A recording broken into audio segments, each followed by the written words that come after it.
સાબરકાંઠાના હિંમતનગર ખાતે શિક્ષણ મંત્રીનું મહત્વનું નિવેદન. 20 વિભાગોના કર્મચારી છે. આપણું શિક્ષણ વિભાગ એટલું નથી એમાં, પણ આમાં નેતૃત્વ બધા આપણે લઈએ છીએ. એમાં નેતાગીરી આપણે લઈએ ને, આમાં પાછા બધા આપણે, પણ બાકી તો 26 વિભાગો છે. ભાઈ બધા તમામ કર્મચારીનો પ્રશ્ન છે, અને એ પણ આપણી સરકાર જ, ભાજપ સરકાર જ, આપણે જ કરીશું. નરેન્દ્રભાઈ મોદી સાહેબ જ કરશે. વૈશ્વિક નેતા છે. ફરીથી ચૂંટણી આવવાની છે એપ્રિલ મેમાં. મોદી સાહેબ સ્પષ્ટ બહુમતીથી ફરીથી દેશના વડાપ્રધાન બનવાના છે, એમાં કોઈ બે મત નથી.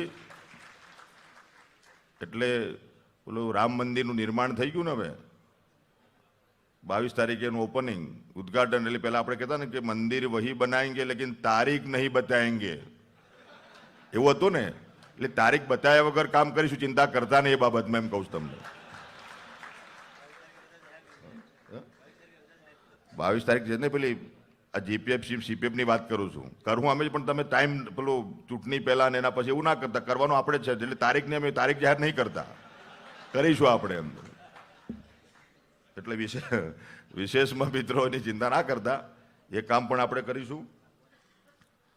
રખ હौसला वो मंजर भी आएगा, रख हौसला वो मंजर भी आएगा, प्यासे के पास चल के समंदर भी आएगा, थक कर ना बैठे मंजिल के मुसाफिर, मंजिल भी मिलेगी और मिलने का मजा भी आएगा. એટલે બધું જ થશે. તમે ચિંતા કર્યા વગર નોકરી કરો. પ્રેસા પોર્ટલ આવે કે ગમે તે પોર્ટલ આવે, પગાર. Subscribe now and press the bell icon. Never miss an update.